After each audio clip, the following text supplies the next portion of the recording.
ഏവരെയും സ്വാഗതം ചെയ്യുന്നു. പരിശുദ്ധ ബലിയിൽ നമുക്ക് വിശ്വാസപൂർവ്വം അണയാം.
ദൈവത്തെ ആരാധിക്കാം.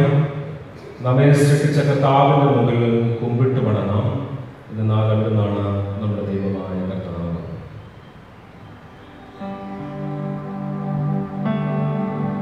യേശുവിൻ്റെ സ്നേഹം ഈ പ്രഭാതത്തിൽ കർത്താവിലൂടെ നമുക്കായി പകുത്തു നൽകുവാൻ ആഗ്രഹിക്കുന്നു.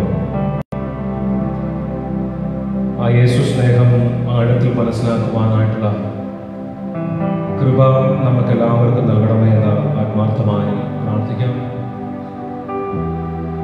കർത്താവ് ഇത്രമാത്രം കാരുണ്യവാനാണെന്നുള്ള തിരിച്ചറിവ് നമ്മുടെ അനുദിന ജീവിതത്തിൽ ഉണ്ടാകണമെന്ന് വിശുദ്ധമായ വചനങ്ങൾ നമ്മളെ ഇന്ന് ഓർമ്മിപ്പിക്കുന്നുണ്ട്. നമ്മളെത്രമാത്രം അതിരുന്നാലും നമ്മുടെ അടുത്തേക്ക് വന്ന് നമുക്ക് വേണ്ടുന്ന കാര്യങ്ങൾ ചെയ്തു തന്ന കടന്നു പോകുന്ന നല്ല ദൈവത്തിൻ്റെ പ്രതീകമായി ക്രിസ്തു ഇന്ന് സുവിശേഷത്തിൽ മാറുന്നുണ്ട്. ദൈവ ശുശ്രൂഷയ്ക്ക് നമ്മൾ ഉറവിടുമ്പോൾ പ്രതിഫലേച്ഛ കൂടാതെ ദൈവത്തിൻ്റെ വചനം പ്രഘോഷിക്കുവാൻ പൗലോസ്ലീഹ നമ്മളെ ഇന്ന് പഠിപ്പിക്കുന്നു. കർത്താവായ ദൈവത്തിൻ്റെ അനന്തമായ സ്നേഹത്തിൽ നമുക്കെന്നും വ്യാപരിക്കുവാനായിട്ടുള്ള കൃപയ്ക്ക് വേണ്ടി പ്രത്യേകം പ്രാർത്ഥിച്ചുകൊണ്ട് ഈ പ്രഭാതവും പുതിയ ദിവസവും പുതിയ ആഴ്ചയും ദൈവം നമുക്ക് പ്രദാനം ചെയ്യുമ്പോൾ കഴിഞ്ഞു പോയ ദിവസങ്ങളിൽ എനിക്ക് നൽകപ്പെട്ടിട്ടുള്ള എല്ലാ നന്മകൾക്ക് നന്ദി പറയുക എന്നത് നമ്മുടെ എല്ലാവരുടെയും കടമയും കർത്തവ്യവുമാണ്. ഈ പുതിയ ആഴ്ചയിലൂടെ ദൈവത്തിൻ്റെ അനുഗ്രഹം പൂർണ്ണമായി നമ്മുടെ ഇടങ്ങളിലേക്ക് നൽകപ്പെടുന്നതിന് വേണ്ടി ഏക സത്യ ദൈവമായ ക്രിസ്തുവിലെ നമ്മുടെ ജീവിതത്തെ പൂർണ്ണമായും സമർപ്പിക്കുവാൻ നമുക്കൊരുങ്ങാം. അതിൻ്റെ കൃപയ്ക്ക് വേണ്ടി പ്രത്യേകം നമുക്ക് പ്രാർത്ഥിക്കാം. മാനുഷികമായ ബലഹീനതകൾ കർത്താവായ ദൈവത്തിന് മുമ്പിൽ നമുക്ക് സമർപ്പിച്ചുകൊണ്ട് നിർമ്മലമായ ബലി ഹൃദയവിശുദ്ധിയോടുകൂടി അർപ്പിക്കാം.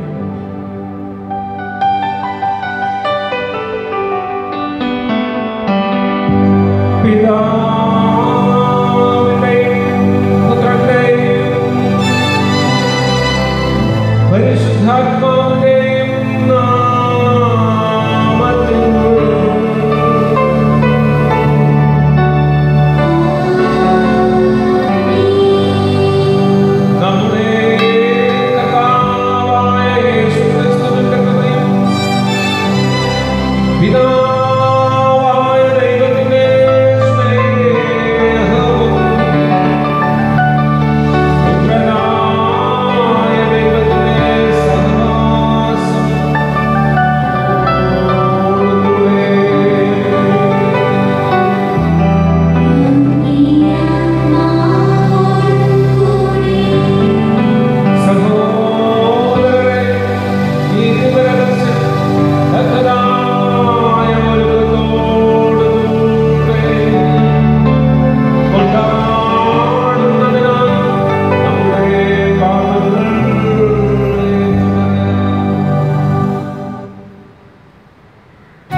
കാരണത്താൽ അങ്ങേ കുടുംബത്തെ സംരക്ഷിക്കണമെന്ന് ഞങ്ങൾ പ്രാർത്ഥിക്കുന്നു. അങ്ങേ സ്വർഗീയ കൃപയുടെ കൃപയാശ്രയിൽ ആശ്രയിച്ചുകൊണ്ട് അങ്ങേ സംരക്ഷണത്താലോടും സുരക്ഷിതരാകുമാറാകട്ടെ. അങ്ങയോടുകൂടെ പരിശുദ്ധാത്മാവുമായി എന്നും ദൈവമായി ജീവിച്ചുമാണ് ഞങ്ങളുടെ കർത്താവ്. അങ്ങയുടെ പുത്രനായ യേശുക്രിസ്തു വഴി ഞങ്ങൾ സമർപ്പിക്കുന്ന പ്രാർത്ഥന കേട്ടരുളണമേ.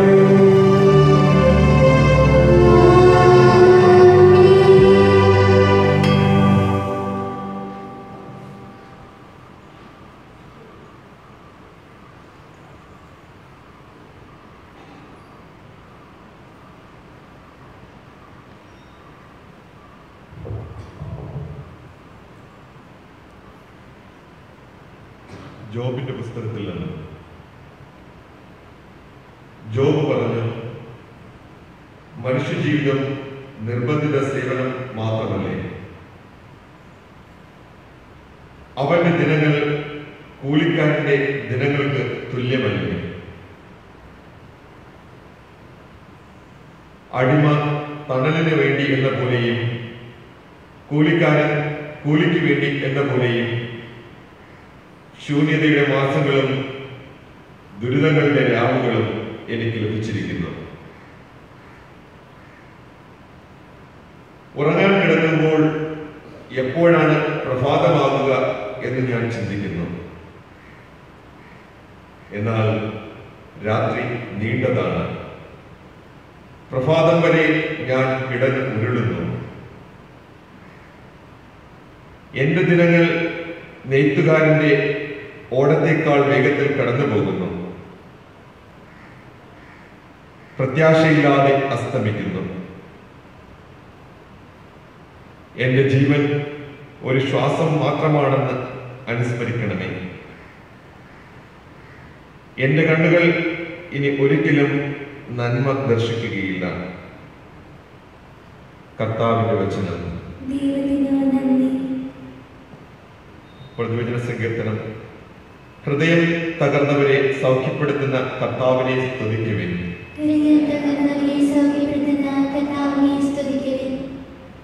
കർത്താവിനെ സ്തുതിക്കുവിൻ. നമ്മുടെ ദൈവത്തിന് സ്തുതി പാടുന്നത് എത്ര ഉചിതം. കാരുണ്യവാനായ അവിടത്തേക്ക് സ്തുതി പാടുന്നത്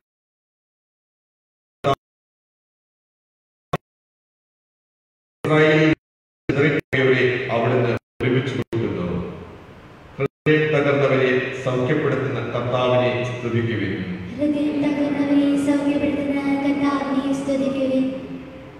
അവിടുന്ന് ഹൃദയം തകർന്നവരെ സൗഖ്യപ്പെടുത്തുകയും അവരുടെ മുറിവുകൾ വച്ചുകെട്ടുകയും ചെയ്യുന്നു. അവിടുന്ന് നക്ഷത്രങ്ങളുടെ എണ്ണം നിശ്ചയിക്കുന്നു. അവ ഓരോന്നിനും പേരിടുന്നു. ഹൃദയം തകർന്നവരെ സൗഖ്യപ്പെടുത്തുന്ന കർത്താവിനെ സ്തുതിക്കുവിൻ.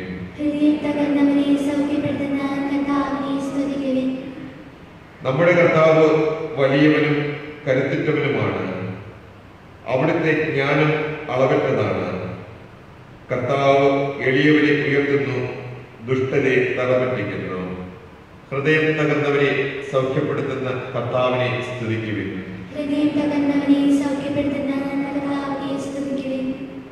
വിശുദ്ധ പൗലോസ് അപ്പോസ്തലൻ കൊരിന്ത്യർക്കാർക്ക് എഴുതിയ 1-ാം ലേഖനത്തിൽ നിന്ന്, സഹോദരരെ, ഞാൻ സുവിശേഷം പ്രസംഗിക്കുന്നെങ്കിൽ അതിൽ എനിക്ക് അഹംഭാവത്തിന് വകയില്ല. അതെന്റെ കടമയാണ്. ഞാൻ സുവിശേഷം പ്രസംഗിക്കുന്നില്ലെങ്കിൽ എനിക്ക് ദുരിതം.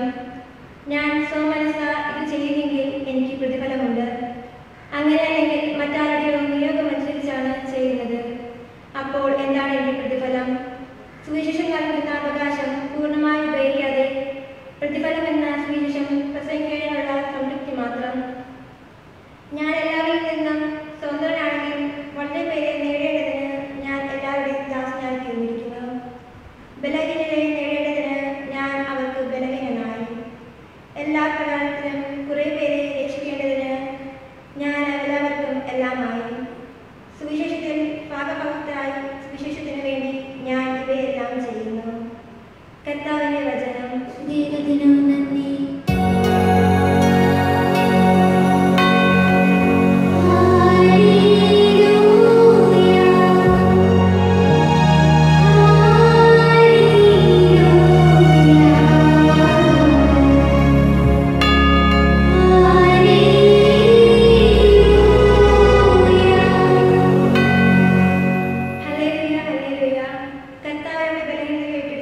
അക്കാലത്ത് യേശു സുനഗോഗിൽ നിന്നിറങ്ങി യാക്കോബിനോടും യോഹന്നാനോടും കൂടെ ശെമയോന്റെയും അന്ത്രയോസിന്റെയും ഭവനത്തിൽ എത്തി.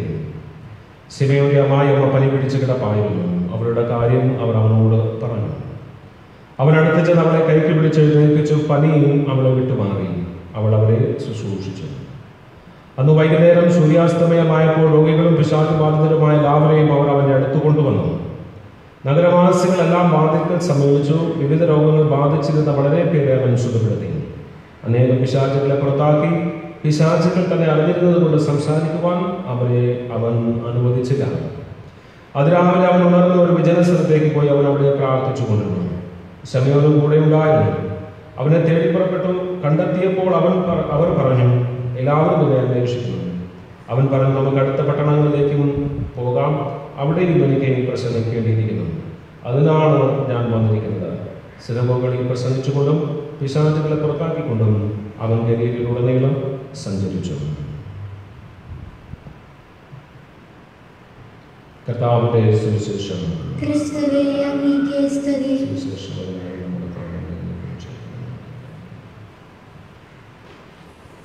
യേശുവിൽ പ്രിയ ബഹുമാനപ്പെട്ട മാതാപിതാക്കന്മാരെ, സ്നേഹമുള്ള സിസ്റ്റേഴ്സ്, പ്രിയ സഹോദരി സഹോദരന്മാരെ, പ്രിയ മക്കളെ, ദൈവാനുഗ്രഹത്തിൻ്റെ പൂർണ്ണത നമ്മുടെ ഓരോരുത്തരുടെയും ജീവിതത്തിലേക്ക് ലഭ്യമാകുന്ന ഈ അൾത്താരിലേക്ക് നമ്മളെ വിളിച്ച നല്ല ദൈവത്തിന് പ്രത്യേകമായ നന്ദി പറഞ്ഞുകൊണ്ട് പുതിയൊരാഴ്ച ഈ പുതിയ പ്രഭാതത്തിലൂടെ ദൈവം നമുക്ക് സമ്മാനിക്കുമ്പോൾ കഴിഞ്ഞ ഒരാഴ്ചക്കാലം ദൈവത്തിൻ്റെ അനുഗ്രഹത്തിന് പാത്രീഭൂതരായ നമുക്ക് നന്ദി നിറഞ്ഞ ഹൃദയത്തോടുകൂടി ഈ പുതിയ ദിവസത്തിലായിരുന്നുകൊണ്ട് പുതിയ ഒരാഴ്ചയിലേക്ക് നമുക്ക് ദൈവം നൽകുവാൻ വയ്ക്കുന്ന എല്ലാ അനുഗ്രഹങ്ങൾക്കും പ്രത്യേകമായി നന്ദി പറയാം.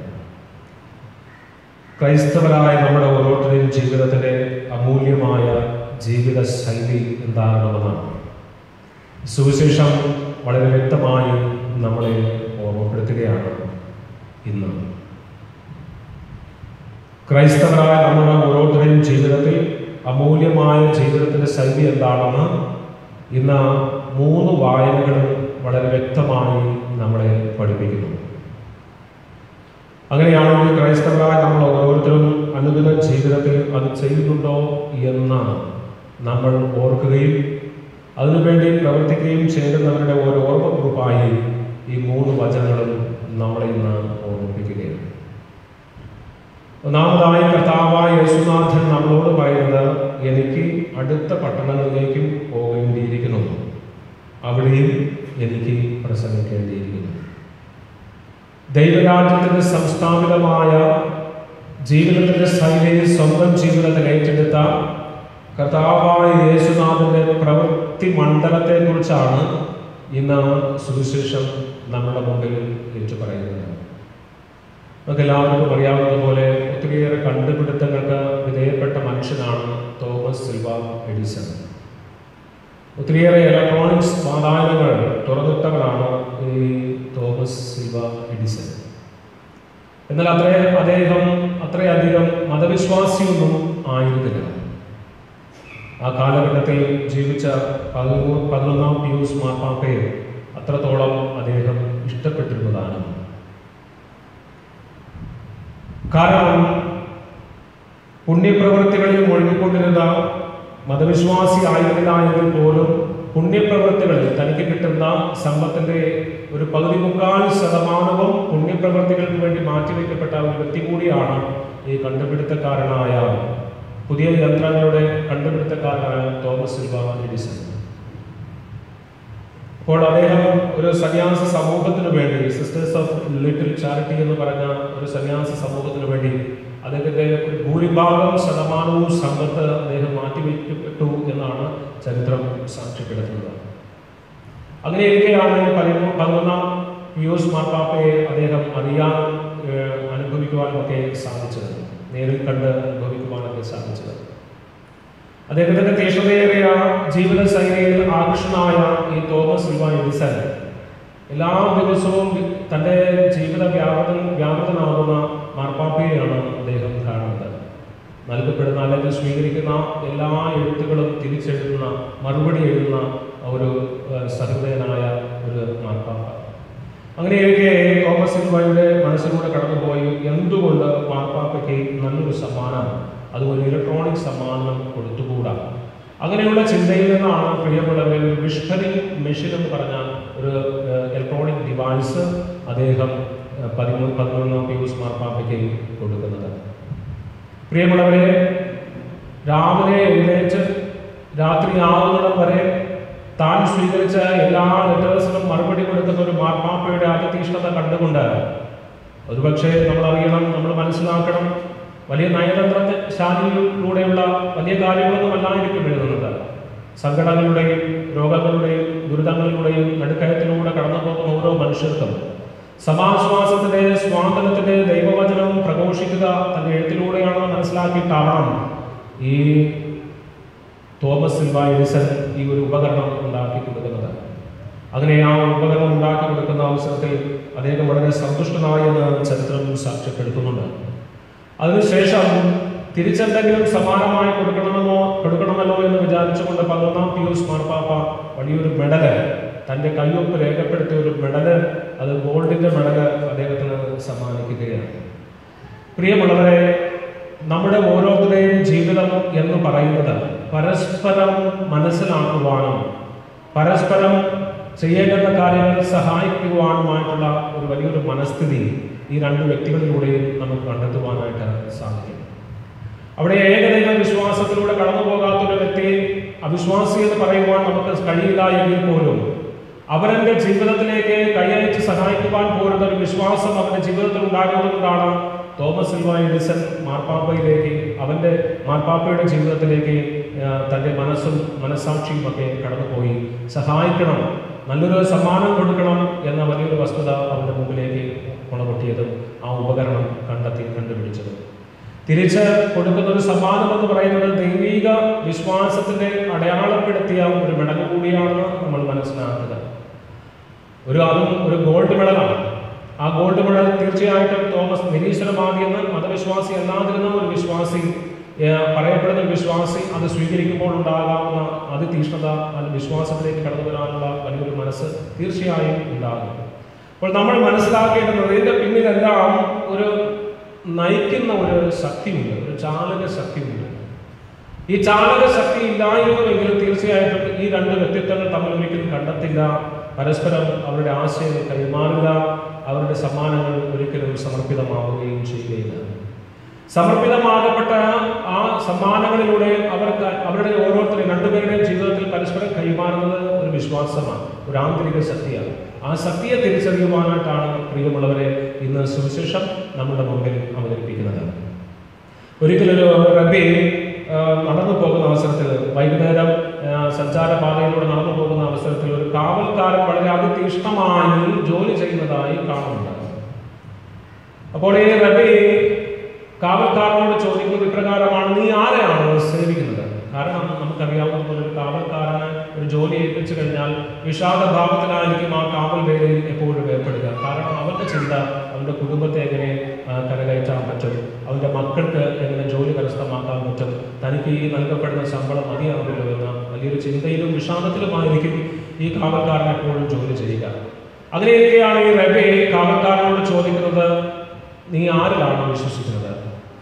എന്നാൽ റബ്ബിയുടെ മുമ്പിലേക്ക് മറുചോദ്യം കൊണ്ട് കാവൽക്കാരൻ നേരിടുകയാണ്. ആ കാവൽക്കാരൻ ചോദിക്കുന്നത് ഇപ്രകാരമാണ്: അങ്ങ് ആരിലാണ് വിശ്വസിക്കുന്നത്? അപ്പോൾ ഈ റബ്ബി എന്ന് പറഞ്ഞ മനുഷ്യൻ കാവൽക്കാരനോട് പറയുന്നത് ഇപ്രകാരമാണ്: ഞാൻ ഇന്നുവരെയും ആരിലും വിശ്വാസം കണ്ടെത്തിയിട്ടില്ല, ഞാൻ ഇന്നുവരെ ആരിലും വിശ്വാസം തേടി ഇറങ്ങിയിട്ടില്ല. എന്നിട്ട് ഈ റബ്ബി അവനോട് പറയുന്നത് ഇപ്രകാരമാണ്: ഇന്നു മുതൽ നീ എനിക്ക് ജോലി ചെയ്യാമോ, എനിക്ക് വേണ്ടി നീ പണി ചെയ്യാമോ എന്ന് ഈ റബ്ബി കാവൽക്കാരനോട് ചോദിക്കുമ്പോൾ ആ കാവൽക്കാരൻ ചോദിക്കുന്നത് പ്രകാരമാണ്: ഏത് പണിയാണ്? അപ്പോൾ കാവൽക്കാരന്റെ മുമ്പിലേക്ക് റബ്ബി ഇപ്രകാരമാണ് പറയുന്നത്: ഞാൻ ആരിലാണ് വിശ്വസിക്കുന്നത്, ഞാൻ ആരിലാണ് എൻ്റെ ജീവിതത്തെ സമർപ്പിക്കേണ്ടതെന്ന് നിരന്തരം ഓർമ്മപ്പെടുത്തുന്ന ജോലിയാണ് ഞാൻ നിനക്ക് നൽകാൻ പോകുന്നത്. പ്രിയമുള്ളവരെ, നമ്മുടെ ഓരോരുത്തരുടെയും, പ്രത്യേകിച്ച് ക്രൈസ്തവരായ നമ്മുടെ ഓരോരുത്തരുടെയും നിരന്തരമായ വിശ്വാസം ആരിലാണ്? നമ്മുടെ നിരന്തരമായ പ്രത്യാശ ആരിലാണ്? നമ്മളിൽ ആരിലാണ് വിശ്വാസം അർപ്പിക്കേണ്ടതെന്ന വചനങ്ങൾ നമ്മളെ ഓർമ്മപ്പെടുത്തുന്നുണ്ട്. പുറപ്പാടിന്റെ പുസ്തകത്തിലൂടെ കടന്നു പോകുമ്പോൾ, അതുപോലെ തന്നെ പുതിയ നിയമത്തിൽ സുവിശേഷങ്ങളിലൂടെ കടന്നു പോകുമ്പോൾ കർത്താവായ യേശുനാഥൻ, പഴയ നിയമത്തിൽ ദൈവവും നമ്മളെ ഓർമ്മിപ്പിക്കുന്നത് പ്രകാരമാണ്: നിന്റെ ദൈവമായ കർത്താവിനെ പൂർണ്ണ ഹൃദയത്തോടും പൂർണ്ണാത്മാവോടും സർവശക്തിയോടും കൂടെ സ്നേഹിക്കണം. അതുതന്നെയാണ് പ്രിയമുള്ളവരെ ഇന്ന് ഈ സുവിശേഷത്തിലൂടെ നമുക്ക് നൽകപ്പെടുന്നത്. ഈ സ്നേഹത്തിന്റെ വൈഭവം പരസ്പരം കൈവച്ച് മാറുന്ന യേശുവിന് വേണ്ടി സ്വന്തം ശുശ്രൂഷയിലേക്ക് കടത്തിവിട്ട അമ്മായിയമ്മയുടെ ജീവിതവും രണ്ടും രണ്ടല്ല, മറിച്ച് അവരിലുള്ള ഏക വിശ്വാസമാണ്. ആ വിശ്വാസത്തിന്റെ ബലത്തിലാണ് യേശുനാഥൻ പനി പിടിച്ച് കിടക്കുന്ന പത്രോസിന്റെ അമ്മായിയുടെ സംഘത്തിലേക്ക് കടന്നു വരികയും കൈ പിടിച്ച് ദൈവിക സന്നിധിയിലേക്ക് ഉയർത്തി പനിയെ മാറ്റുകയും ചെയ്യുന്നത് നമ്മൾ കാണുന്നത്. രണ്ടാമത്തെ വായന നമ്മളോട് പറയുന്നത് ഇപ്രകാരമാണ്: നമ്മുടെ ഈ സുവിശേഷ പ്രഘോഷണത്തിൽ തീർച്ചയായും നമുക്ക് ഒന്നും വാങ്ങാനായിട്ടില്ല, സമ്പത്തോ സ്ഥാനമാനങ്ങളോ ഒന്നുമില്ല. പ്രതിഫലേച്ഛ കൂടാതെ നമ്മൾ ശുശ്രൂഷ ചെയ്യണമെന്നാണ് സുവിശേഷം സാക്ഷ്യപ്പെടുത്തുന്നത്.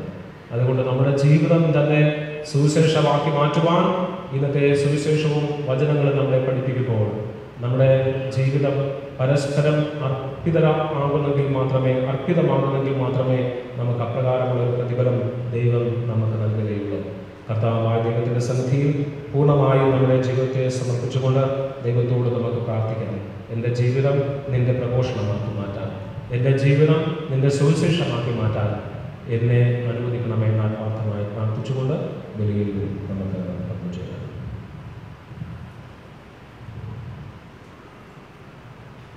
നമുക്ക് എഴുന്നേൽക്കാം. നമ്മുടെ വിശ്വാസം നമുക്ക് പ്രഘോഷിക്കാം. ഏകദൈവത്തിൽ ഞാൻ വിശ്വസിക്കുന്നു. സ്വർഗ്ഗത്തിന്റെയും ഭൂമിയുടെയും ദൃശ്യവും അദൃശ്യവുമായ എല്ലാറ്റിന്റെയും സൃഷ്ടാവും സർവശക്തനുമായ പിതാവിലും ഞാൻ വിശ്വസിക്കുന്നു. ഏകകർത്താവും ജാതനായ ഏകദൈവപുത്രനും എല്ലാ യുഗങ്ങൾക്കും മുമ്പ് പിതാവിൽ നിന്ന് ജനിച്ചവനുമായ യേശുക്രിസ്തുവിലും ഞാൻ വിശ്വസിക്കുന്നു. ദൈവത്തിൽ നിന്നുള്ള ദൈവവും പ്രകാശത്തിൽ നിന്നുള്ള പ്രകാശവും സത്യദൈവത്തിലുള്ള സത്യദൈവവും ജനിച്ചവനെങ്കിലും സൃഷ്ടിക്കപ്പെടാത്തവനും പിതാവുമായ സത്യയിൽ ഏകനുമായ അവിടുന്ന് വഴി സകലവും സൃഷ്ടിക്കപ്പെട്ട് മനുഷ്യരായ നമുക്ക് വേണ്ടി നമ്മുടെ രക്ഷയ്ക്ക് വേണ്ടി അവിടുന്ന് സ്വർഗ്ഗത്തിൽ നിന്നിറങ്ങി പരിശുദ്ധാത്മാവാൽ കന്യകാമറിയത്തിൽ നിന്ന് ശരീരം സ്വീകരിച്ച് മനുഷ്യനായി തീർന്ന് പോന്തിയോസ് പീലാത്തോസിന്റെ കാലത്ത് നമുക്ക് വേണ്ടി ക്രൂശിക്കപ്പെട്ട പീഡകൾ സഹിച്ച് മരിച്ച വിശുദ്ധ അനുസരിച്ച് മൂന്നാം ദിവസം ഉയർത്തുകയും സ്വർഗ്ഗത്തിലേക്ക് ആരോഹണം ചെയ്യുകയും പിതാവിന്റെ വലതുഭാഗത്തിരിക്കുകയും ചെയ്യുന്നു. ജീവിക്കുന്നവരെയും മരിച്ചവരെയും വിധിക്കാൻ അവിടുന്ന് മഹത്വത്തോടെ വീണ്ടും വരും. അവിടുത്തെ രാജ്യത്തിന് അവസാനം ഉണ്ടാവുകയുമില്ല. കർത്താവും ജീവദാതാവും പിതാവിൽ നിന്നും പുത്രനിൽ നിന്നും പുറപ്പെടുന്നവനും പിതാവിനോടും പുത്രനോടുമൊപ്പം ആരാധിക്കപ്പെടുന്നവനും സ്തുതിക്കപ്പെടുന്നവനും പ്രവാചകന്മാർ വഴി സംസാരിച്ചവരുമായ പരിശുദ്ധാത്മാവിലും ഞാൻ വിശ്വസിക്കുന്നു. ഏകവും വിശുദ്ധവും സാർവത്രികവും അപ്പോസ്തലികവുമായ സഭയിലും ഞാൻ വിശ്വസിക്കുന്നു. പാപങ്ങളുടെ മോചനത്തിനായുള്ള ഏക ജ്ഞാനസ്നാനം ഞാൻ ഏറ്റുപറയുകയും മരിച്ചവരുടെയൊപ്പം വരാനിരിക്കുന്നവരുടെ ജീവിതവും ഞാൻ പ്രതീക്ഷിക്കുകയും ചെയ്യുന്നു. ആമേൻ. പ്രിയ സഹോദരി സഹോദരന്മാരെ, ഒന്നാം സമയത്ത് നമുക്ക് നമ്മുടെ ദൈവത്തിൽ നിന്ന് സ്വീകരിച്ച അനുഗ്രഹങ്ങളെ അനുസ്മരിച്ചുകൊണ്ട് അവിടുത്തോട് നമുക്ക് പ്രാർത്ഥിക്കാം.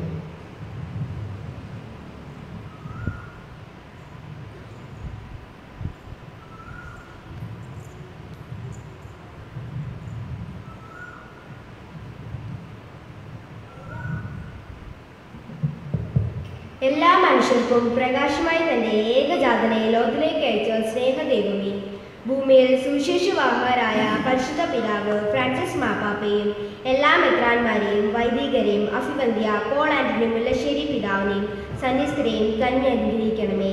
തങ്ങളെ ഫലമേൽപ്പിച്ചിരിക്കുന്ന അജഗണങ്ങൾക്ക് അവരുടെ വിശുദ്ധമായ ജീവിത മാതൃകയാലും അശ്രാന്തമായ പ്രബോധങ്ങളാലും ദിശാബോധവും ദൈവികവുമായ വെളിച്ചവും പ്രദാനം ചെയ്യുവാൻ കൃപ നൽകണമെന്ന് ഞങ്ങൾ പ്രാർത്ഥിക്കുന്നു. അനന്തമായ സ്നേഹത്താൽ അനുദിനം ഞങ്ങളെ വഴി നടത്തുന്ന സ്നേഹദൈവമേ, ബഹുമാനപ്പെട്ട അൽഫോൺസ് അച്ഛനെയും ഞങ്ങളുടെ എല്ലാ കുടുംബങ്ങളെയും അങ്ങേ തിരുസന്നിധിയിൽ സമർപ്പിക്കുന്നു. അച്ഛൻ്റെ എല്ലാ ശുശ്രൂഷകളെയും സദയം അനുഗ്രഹിക്കുകയും അവിടുത്തെ കൃപാദാനങ്ങൾ നിറയ്ക്കുകയും ചെയ്യണമേ. ഞങ്ങളുടെ ഓരോ കുടുംബങ്ങളെയും തിരുകുടുംബത്തെ ഉത്തമ മാതൃകയായി സ്വീകരിക്കുവാനും ദൈവ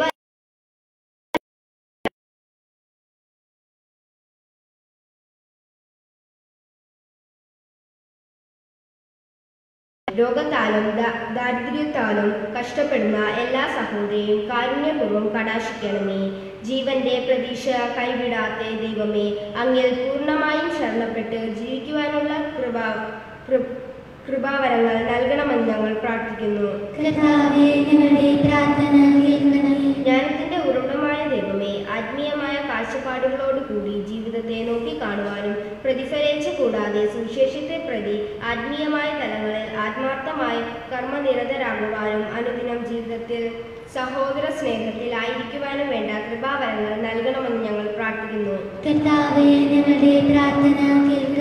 നിത്യജീവനുള്ള വിശ്വാസം ഞങ്ങൾക്ക് പ്രദാനം ചെയ്ത സ്നേഹദൈവമേ, മരണം മൂലം ഞങ്ങളിൽ നിന്നും വേർപിരിഞ്ഞ എല്ലാ ആത്മാക്കൾക്കും നിത്യവിശ്രാന്തിയും മോശാനന്ദ ഭാഗ്യവും നൽകണമെന്ന് ഞങ്ങൾ പ്രാർത്ഥിക്കുന്നു. നമ്മുടെ വ്യക്തിപരമായ എല്ലാ നിയമങ്ങളും ദൈവിക സന്നിധിയിൽ മൗനമായി നമുക്ക് സമർപ്പിച്ച് പ്രാർത്ഥിക്കാം.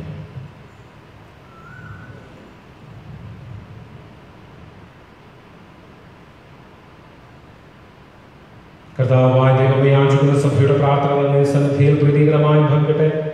അങ്ങനെ ഞങ്ങളുടെ യോഗ്യതകളാൽ യാചിക്കുവാൻ ധൈര്യപ്പെടാത്തത് അങ്ങേ കാരണത്താൽ ഞങ്ങൾക്ക് ലഭിക്കുമാറാകട്ടെ. കർത്താവായ ക്രിസ്തു വഴി ഞങ്ങൾ സമർപ്പിക്കുന്ന പ്രാർത്ഥന കേട്ടുകൊള്ളണമേ.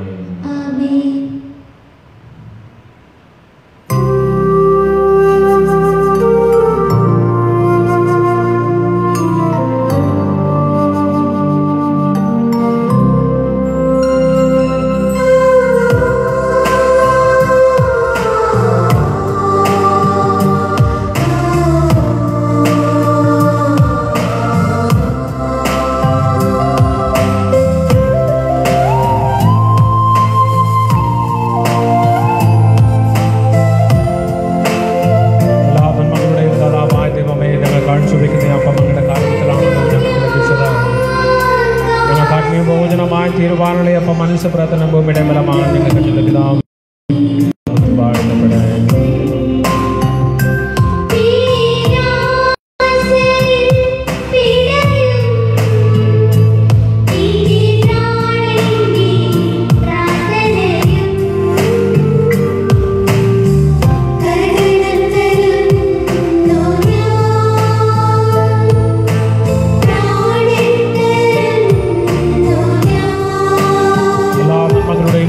ദൈവമേ, ഞങ്ങൾ കാഴ്ചവെക്കുന്നവയും ഞങ്ങളുടെ കാരണത്തിലാണല്ലോ ഞങ്ങൾക്ക് ലഭിച്ചത്.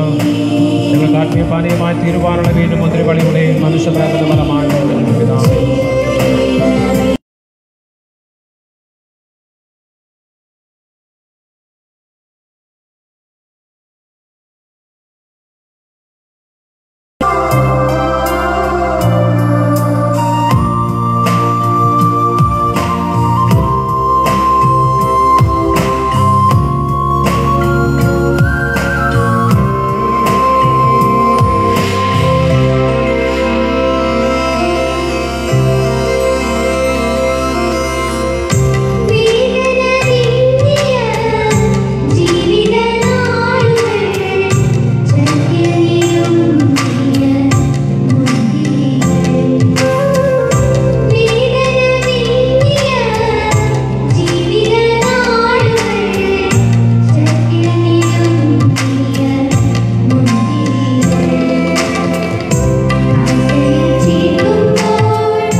വിലാപമായ ദൈവത്തിന് സ്വീകാര്യമാകുവാൻ വേണ്ടി പ്രാർത്ഥിക്കുമേൻ. നാമത്തിന്റെ സ്തുതിക്കും മഹിമയ്ക്കും നമ്മുടെയും അവിടുത്തെ തിരുസഭ മുഴുവന്റെയും നന്മയ്ക്കുമായി അംഗീകാരങ്ങളിൽ നിന്ന് ഇവരെ സ്വീകരിക്കുമാറാകട്ടെ. ഞങ്ങളുടെ ദൈവമായ കർത്താവേ, ഞങ്ങളുടെ ബലഹീനതയിൽ സഹായമായി സൃഷ്ടവസ്തുക്കളെ രൂപപ്പെടുത്തിയതോ അങ്ങനെ നിത്യതയുടെ ഉദാസിയായി തീരുവാൻ അനുഗ്രഹിക്കണമെന്ന് ഞങ്ങൾ പ്രാർത്ഥിക്കുന്നു. കർത്താവായ ക്രിസ്തു വഴി ഞങ്ങൾ സമർപ്പിക്കുന്ന പ്രാർത്ഥന കേട്ടതോളയമേ.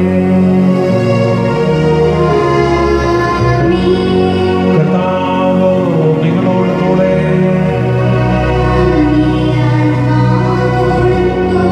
ഹൃദയങ്ങൾ ഉയർത്തുവിൻ.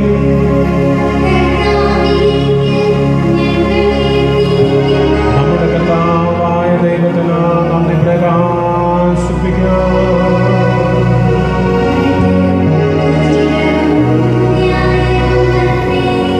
സർവേശ്വരാ പരിശുദ്ധ ദൈവമേ, സർവസത്താ പൂജിതനേ, ക്രിസ്തുനാഥൻ വഴി എങ്ങുമന്നേരവും ഭക്തിയോടങ്ങേക്ക് നന്ദി ചൊല്ലാം. ആയത് യുദ്ധവും രക്ഷയും ന്യായവും തന്നെ ജനപിതാവേ. അവിടുന്ന് ലോകത്തിലെ എല്ലാ വസ്തുക്കളും നിർമ്മിക്കുകയും കാലങ്ങളുടെ വിവിധ മാറ്റങ്ങൾ ക്രമപ്പെടുത്തുകയും ചെയ്തു. യഥാർത്ഥത്തിൽ അങ്ങേച്ചായി മനുഷ്യനെ സൃഷ്ടിക്കുകയും സർവാത്മക പ്രതിഭാസങ്ങൾ അവൻ അധീനമാക്കുകയും ചെയ്തു. അങ്ങനെ അങ്ങ് സൃഷ്ടിച്ച എല്ലാറ്റിന്റെയും മേൽ അവൻ ഭരണം നടത്തുകയും അങ്ങേ വിസ്മരണീയമായ പ്രവൃത്തികളിൽ ഞങ്ങളുടെ കർത്താവായ ക്രിസ്തു വഴി അങ്ങേ നിരന്തരം പ്രകീർത്തിക്കുകയും ചെയ്യുന്നു. ആകയാൽ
അങ്ങേ തിരുമുമ്പിൽ നിൽക്കുന്നതിനും അങ്ങേ പരിചരിക്കുന്നതിനും അർഹരാക്കി തീർത്തതിന് ഞങ്ങൾ നന്ദി പറഞ്ഞുകൊണ്ട് ജീവന്റെ അപ്പവും രക്ഷയുടെ പാനപാത്രവും ഞങ്ങൾ അങ്ങേ കൽപ്പിക്കുന്നു.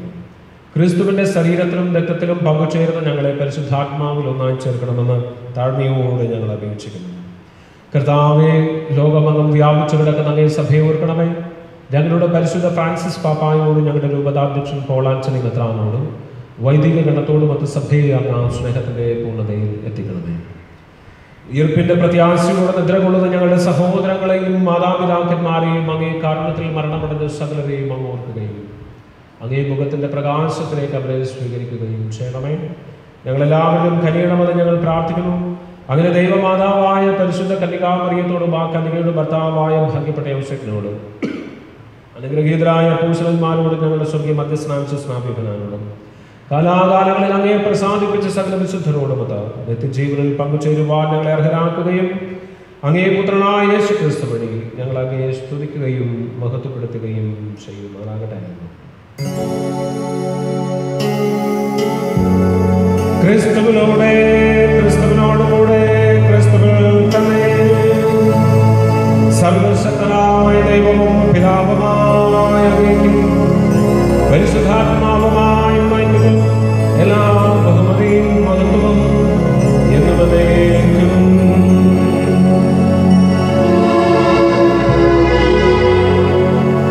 ദൈവത്തെ പിതാവേ എന്ന് വിളിച്ച് പ്രാർത്ഥിക്കുവാൻ ക്രിസ്തുനാഥൻ നമ്മെ പഠിപ്പിച്ചു.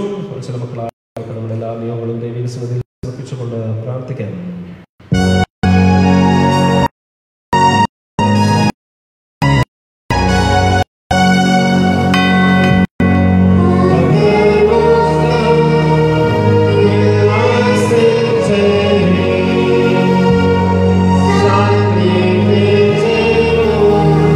Oh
അനുഗ്രഹപൂർണമായ പ്രത്യാശയും ഞങ്ങളുടെ രക്ഷകനായ യേശുക്രിസ്തുവിന്റെ ആഗമനവും പ്രതീക്ഷിച്ചുകൊണ്ട് അങ്ങേ കരുണയുടെ സഹായത്താൽ ശക്തി പ്രാപിച്ച് ഞങ്ങളെപ്പോഴും പാപത്തിൽ നിന്ന് മോചിതരാവുകയും എല്ലാ വിപത്തുകളിൽ നിന്ന് സുരക്ഷിതരാവുകയും ചെയ്യുമാറാകട്ടെ.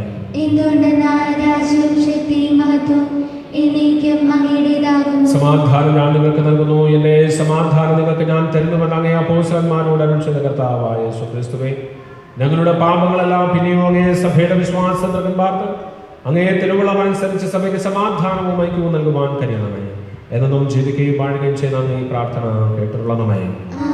കർത്താവിന്റെ സമാധാനം നിങ്ങളോട് കൂടെ എപ്പോഴും ഉണ്ടായിരിക്കട്ടെ. നമുക്ക് പരസ്പരം ക്രിസ്തുവിന്റെ സമാധാനം ആശംസിക്കുന്നു.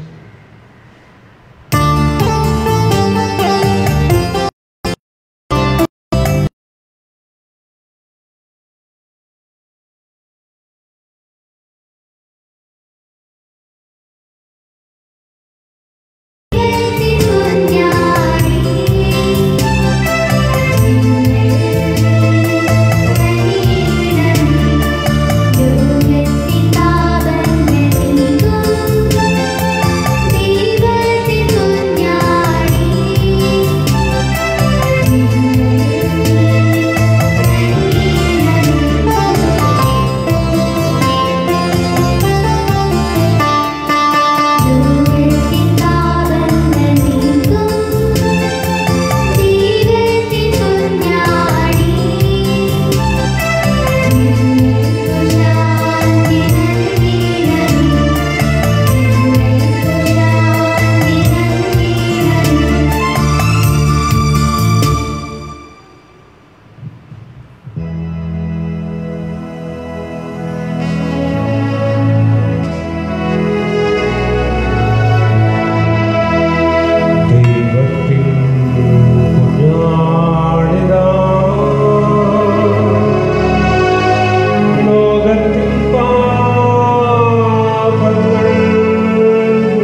ദൈവാനുഗ്രഹത്താലെ പള്ളിയുടെ വകയിൽ ജയാനിവാസിൽ മരുത്തടി കന്നമേൽച്ചേരിൽ ജെയിംസിൻ്റെയും എലിസബത്ത് ജെയിംസിൻ്റെയും മകൻ ബിനോയ് ജെയിംസും, തിരുവനന്തപുരം കണ്ണാന്തുറ സെൻറ് പീറ്റേഴ്സ് പള്ളിയുടെ വകയിൽ സംഘമുഖം ചിന്നു ഹൗസിൽ പരേതരായ ആന്റണി സെലിൻ മകൾ ആലിഷ ആന്റണിയും തമ്മിൽ വിവാഹം ചെയ്യാൻ തീരുമാനിച്ചിരിക്കുന്നു. വിവാഹത്തിന് കാനൂനികമായ തടസ്സങ്ങളുണ്ടെങ്കിൽ വികാരിയച്ഛനെ അറിയിക്കേണ്ടതാണ്. ഇന്നത്തെ കർമ്മങ്ങൾക്ക് നേതൃത്വം നൽകിയത് 12ാമത്തെ കുടുംബ യൂണിറ്റിലെ അംഗങ്ങളാണ്. ഇടവകയുടെ പേരിലുള്ള ആത്മാർത്ഥമായ നന്ദി 12ാം കുടുംബ എല്ലാ അംഗങ്ങൾക്കും പ്രത്യേകം നേരുന്നു. അടുത്ത ഞായറാഴ്ച കർമ്മങ്ങൾക്ക് നേതൃത്വം നൽകേണ്ടുന്നത് 11ാം കുടുംബ യൂണിറ്റിലെ അംഗങ്ങളാണ് എന്ന് പ്രത്യേകം അറിയിക്കുകയും ചെയ്യുന്നു. ഫെബ്രുവരി മാസം 17ാം തീയതി ബുധനാഴ്ചയാണ്. തപസ്സുകാലം ആരംഭിക്കുവാനായിട്ടുള്ള അവസരങ്ങൾ നമുക്ക് വേണ്ടി വീണ്ടും തിരുസഭാ മാതാവ് നൽകുകയാണ്. ആയതിനാൽ നമുക്ക് കഴിഞ്ഞ വർഷം ആശീർവദിക്കപ്പെട്ട കുരുത്തോലകൾ നമുക്ക് ഭവനങ്ങളിൽ നൽകിയിട്ടുണ്ടായിരുന്നു. കഴിഞ്ഞ വർഷം കൊറോണയുമായിട്ട് ബന്ധപ്പെട്ട് നമുക്ക് ഒരുമിച്ച് കൂടാൻ പറ്റിയില്ല. എങ്കിൽ പോലും കുരുത്തോല ആശീർവദിക്കപ്പെട്ട് നൽകിയിട്ടുണ്ടായിരുന്നു. നൽകിയിട്ടുള്ള കുരുത്തോലകൾ ദയവ് ചെയ്ത് പള്ളി ഓഫീസിൽ ഈ ആഴ്ചകളിൽ ഈ ദിവസങ്ങളിൽ തന്നെ എത്തിക്കേണ്ടതാണെന്ന് പ്രത്യേകം ഓർമ്മിപ്പിക്കുകയും ചെയ്യുന്നു. നമ്മുടെ ഇടവക ശുശ്രൂഷ സമിതി അംഗങ്ങളെ തിരഞ്ഞെടുക്കേണ്ടുന്ന സമയമായി. കഴിഞ്ഞ ശുശ്രൂഷ സമിതി അംഗങ്ങൾക്ക് 3 വർഷ കാലാവധി നൽകപ്പെട്ടിട്ടുണ്ടായിരുന്നു. കോവിഡിൻ്റെ പശ്ചാത്തലത്തിൽ അത് നമ്മളെ സംബന്ധിച്ചോളം വലിയൊരു അനുഗ്രഹമായിട്ട് ഞാൻ അതിനെ കാണുകയും ചെയ്യുകയാണ്. കാരണം നമുക്ക് ദേവാലയ നിർമ്മാണവുമായി ബന്ധപ്പെട്ടിട്ട് പെട്ടെന്ന് മറ്റൊരു സമിതി വരുമ്പോൾ ഒരുപക്ഷെ ബുദ്ധിമുട്ടുകളും പ്രയാസങ്ങളും അതുപോലെ ഉണ്ടാകാനുള്ള സാധ്യതകളൊക്കെ ഉണ്ടായിരുന്നു. ദൈവാനുഗ്രഹത്തിൻ്റെ വലിയൊരു അവസരമായിട്ട് ഞാനും അതിനെ കാണുന്നു. എന്നാൽ 3 വർഷം പൂർത്തിയാക്കി അടുത്ത സമിതിയെ തിരഞ്ഞെടുക്കുവാനായിട്ടുള്ള വലിയ അവസരം നമുക്ക് നൽകപ്പെട്ടിരിക്കുകയാണ്. ഈ മാസം അവസാനമാണ് നമ്മുടെ ഫൈനൽ ലിസ്റ്റ് രൂപതയിൽ ഏൽപ്പിക്കേണ്ടതെന്ന പ്രത്യേകം നിങ്ങളെ അറിയിക്കുകയും ഓർമ്മിപ്പിക്കുകയും ചെയ്യുന്നു. ആയതിനാൽ വരുന്ന ദിവസങ്ങളിൽ തന്നെ തിരഞ്ഞെടുപ്പും ഉണ്ടായിരിക്കുന്നതാണെന്ന് പ്രത്യേകം അറിയിക്കുകയും ചെയ്യുന്നു. 1ാം യൂണിറ്റ് തുടങ്ങി 6ാം യൂണിറ്റ് വരെ നമ്മൾ സാധാരണ രീതിയിൽ ഏതെങ്കിലും ഒരു ഭവനത്തിലാണ് പോകുന്നത്. കോവിഡിൻ്റെ പശ്ചാത്തലത്തിൽ നമ്മൾ ഭവനങ്ങളിലേക്ക് പോകുന്നില്ല. പള്ളിയുടെ പരമാവധി നമുക്ക് സ്പേസ് ഉണ്ട്. നമ്മൾ നിശ്ചയിക്കപ്പെട്ടിട്ടുള്ള 2 ആലയങ്ങളാണ്. ഒന്ന് നമ്മുടെ ഈ ദേവാലയം, 2 ഒഴുക്കുതോട് കുരിശടിയും. അതുകൊണ്ട് പറയപ്പെടുന്ന യൂണിറ്റ് ക്രമം അനുസരിച്ച് സമയം ബഹുമാനപ്പെട്ട സിസ്റ്റേഴ്സ് ക്രമീകരിക്കും. പറയപ്പെടുന്ന ഈ ക്രമം അനുസരിച്ച് നിങ്ങൾ അവിടെ സജ്ജരാകണമെന്ന് പ്രത്യേകം ഓർമ്മിപ്പിക്കുകയാണ്. 1 മുതൽ 6 യൂണിറ്റ് വരെ, 1ാം യൂണിറ്റ് തുടങ്ങി 6ാം യൂണിറ്റ് വരെ നമുക്ക് ഈ ദേവാലയത്തിലും നമ്മളിരിക്കുന്ന ദേവാലയത്തിലും, 7ാം യൂണിറ്റ് മുതൽ 12ാം യൂണിറ്റ് വരെ ഒഴുക്കുതോട് കുരിശടിയിലുമായിരിക്കും എന്ന് അറിയിക്കുകയും ചെയ്യുകയാണ്. വ്യത്യസ്തമായ ദിവസങ്ങളിലും മണിക്കൂറുകളിലുമായിരിക്കും നമ്മൾ ഒരുമിച്ച് കൂടുക എന്ന് പ്രത്യേകം ഓർമ്മിപ്പിക്കുന്നു. അതായത് 1, 2, 3 യൂണിറ്റുകൾ 8ാം തീയതി വൈകുന്നേരം 5:30 മണിക്ക് നമുക്ക് ദേവാലയത്തിലും, അതുപോലെ തന്നെ 4, 5, 6, 7 യൂണിറ്റുകൾ 9ാം തീയതി ഈ ദേവാലയത്തിൽ 6:30 മണിക്കും കൂടുന്നതായിരിക്കുമെന്ന് അറിയിക്കുകയും ചെയ്യുന്നു. 7, 8, 9 യൂണിറ്റുകൾ 11ാം തീയതി വ്യാഴാഴ്ച, നമുക്കറിയാം വ്യാഴാഴ്ച ഒഴുക്കുതോട് കുരിശടിയിൽ നമുക്ക് നൊവേന ഉണ്ട്. നൊവേനയ്ക്ക് ശേഷം 7, 8, 9 യൂണിറ്റുകൾ 11ാം തീയതി വ്യാഴാഴ്ച ഒഴുക്കുതോട് കുരിശടിയിലും, അതുപോലെ തന്നെ 10, 11, 12 യൂണിറ്റുകൾ 12ാം തീയതി വൈകുന്നേരം 5:30 മണിക്ക് ഒഴുക്കുതോട് കുരിശടിയിൽ കൂടുന്നതായിരിക്കുമെന്ന് പ്രത്യേകം ഓർമ്മിപ്പിക്കുന്നു. ദയവ് ചെയ്ത് ആർക്കെങ്കിലും നിങ്ങൾക്ക് വരാൻ പറ്റുന്നില്ല എന്നുണ്ടെങ്കിൽ നമുക്ക് എൻ്റെ സമയം ഞാൻ നിങ്ങളോട് പറയുന്നതേ ഉള്ളൂ.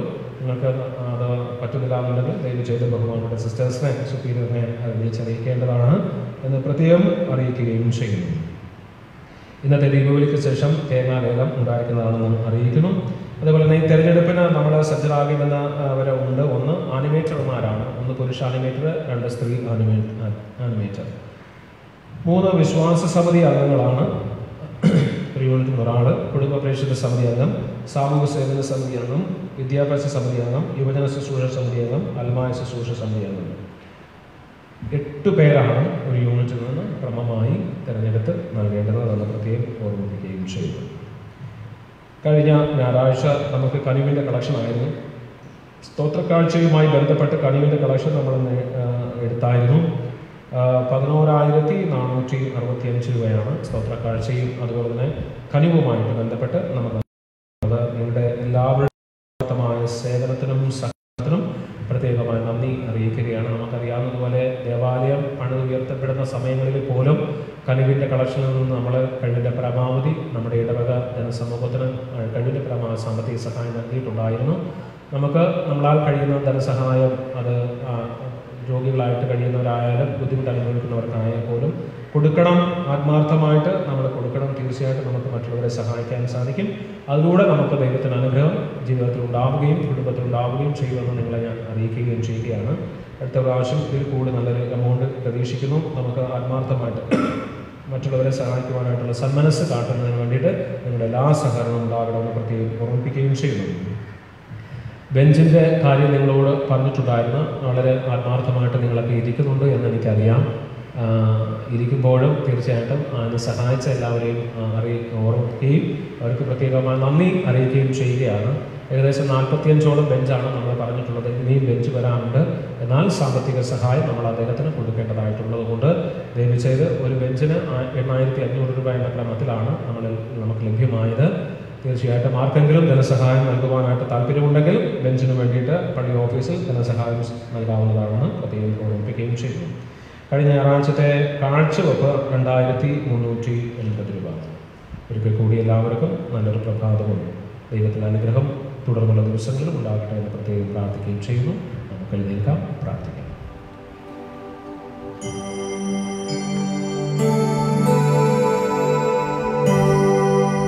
പിതാവായ ദൈവമേ, ഒരേ അപ്പത്തിൽ നിന്നും ഒരേ പാനപാത്രത്തിൽ നിന്നും ഞങ്ങൾ പങ്കുകൊള്ളുവാനെന്ന് തിരുമനസ്സായി ക്രിസ്തുവിൽ ഒന്നായി തീർന്നുകൊണ്ട് ലോകരക്ഷകനായി ആനന്ദത്തോടെ ഫലം പുറപ്പെടുവിക്കുവാൻ തക്കവിധം ജീവിക്കുന്നതിന് ഞങ്ങളെ അനുഗ്രഹിക്കണമെന്ന് ഞങ്ങൾ പ്രാർത്ഥിക്കുന്നു. കർത്താവായ ക്രിസ്തു വഴി ഞങ്ങൾ സമർപ്പിക്കുന്ന പ്രാർത്ഥന കേട്ടരുളണമേ.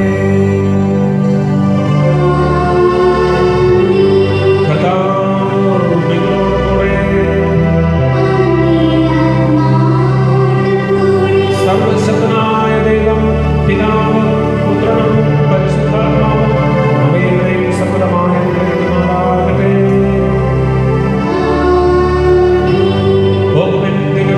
സമാപിച്ചു.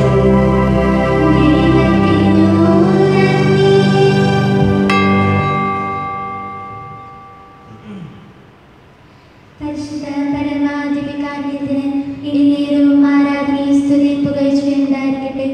പരിശുദ്ധ പരമാധികാരത്തിന് ഇന്നേരവും ആരാധനയും സ്തുതിയും പുകഴ്ചയും ഉണ്ടായിരിക്കട്ടെ. പരിശുദ്ധ പരമാധികാരത്തിന് ഇന്നേരവും ആരാധനയും സ്തുതിയും പുകഴ്ചയും ഉണ്ടായിരിക്കട്ടെ.